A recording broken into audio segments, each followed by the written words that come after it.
তো শুধুই ভালোবাসতাম, সেই ভালোবাসার জায়গা থেকে গিয়েছিলাম, দে দে জেল ভেঙে দে, তোরা দেরি করিস না, জেলের ভেতর মাকে আর থাকতে দিব না। গণতন্ত্রের জননী, মুছে ফেলো চোখের পানি, জনগণ সইবে না আর নির্যাতন হয়রানি। তো তখন মিথুন বাবুর কথায় আমি গানগুলি গেয়েছিলাম। তো তখন যখন একটা মানুষ করতে সাহস পেত না, সেই সময় বলেছিলাম, আর একটা যুদ্ধ চাই, ঘরে বসে থাকবো না, জেলের ভেতর মাকে আর থাকতে দিব না। হিংসার বেড়া জলে মা আমার বন্দি ঘরে, কথা দিলাম আনবো তোমায়, আনবো মুক্ত করে। তো এই যে কথাগুলি দিয়ে যে গানগুলি করা ছিল ওই সময় অনেক কঠিন ব্যাপার। তো ওই সময় আমি গেয়েছিলাম।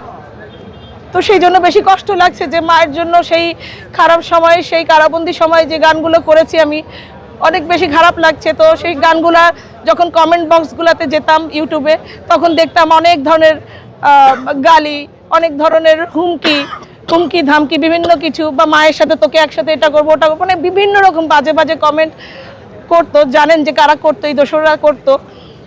তো এই জন্য অনেক বেশি খারাপ লাগছে যে মাকে আমরা বাঁচাতে পারলাম না, মাকে আমরা বাঁচাতে পারলাম না।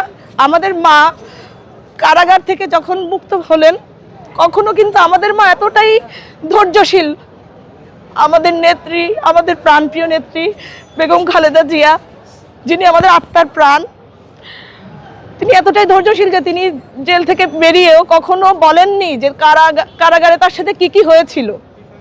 তিনি কখনোই বলেননি তার সাথে কারাগারে কি কি হয়েছিল, কারণ তিনি পারতেন, তিনি হয়তো তার সাথে যা যা হয়েছে সবকিছুই হয়তো তিনি বলতে পারতেন, কিন্তু তিনি এতটাই আপোষহীন, এতটাই ধৈর্যশীল যে তিনি আসলে কখনোই কোনো কিছুর বিরোধিতা করতেন না। তার কাছ থেকে অনেক কিছু শিখছি, বা তার আদর্শের কাছে অনেক কিছু শেখার আছে। আমাদের গানের ওই সুযোগটা নেই, যেহেতু মানে মন মানসিকতা, সুযোগ বলবো না, আসলে মন মানসিকতা, গান গাইতে গেলে যেই সুর কষ্ট যে জায়গাটা, সেই জায়গাটা নেই। তবে 2018-তে যখন আমি বাংলাদেশের সেই কারাবন্দি সময়, ম্যাডাম যখন কারাবন্দি ছিল, সেই কারাবন্দি সময় যখন কোনো শিল্পীরা মানে মাকে নিয়ে গান গাইবে, হ্যাঁ, এমন কোনো শিল্পীদেরকে খুঁজে পাওয়া যায়নি।